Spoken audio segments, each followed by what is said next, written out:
Esther फारस की रानी थी, यहाँ तक कि उसका पति राजा क्षयर्ष उसके रहस्य को नहीं जानता था। एस्तेर यहूदी थी। एस्तेर का रिश्तेदार मोर्दकै महल में कार्य करता था और उसकी देखभाल भी करता था। राजा क्षयर्ष के सलाहकार हामान ने एक बड़े इनाम को प्राप्त किया। वो बहुत घमंडी था।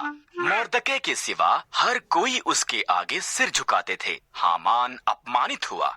उसने मोर्दकै और सभी यहूदियों को मारने की प्रतिज्ञा की।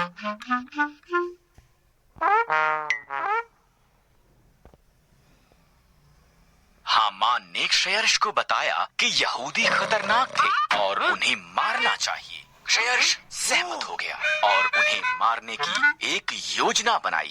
मोर्दकै डर गया था और रानी एस्तेर को ये संदेश भेजा, राजा के मन को बदल। मोर्दकै ने कहा, अगर मैं उसके निमंत्रण के बिना जाऊं तो वो मुझे भी मार देगा। एस्तेर ने जवाब दिया, शायद तो इसी पल के लिए रानी बनाई गई थी। मोर्दकै ने कहा।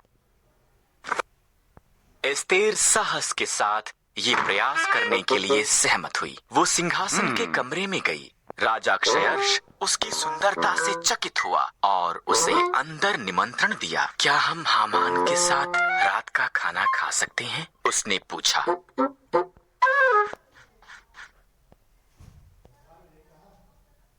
हामान उसके पिछले आंगन में एक बड़े खंभे का निर्माण कर रहा था।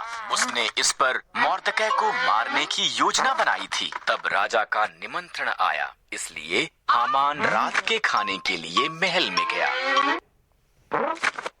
एक मनुष्य मुझे और मेरे लोगों यहूदियों को मारना चाहता है। एस्तेर ने राजा क्षयर्ष को बताया। कौन ऐसी बात करेगा? उसने पूछा। दुष्ट हामान। एस्तेर रोई। हामान, सिपाहियों, उसे मार दो।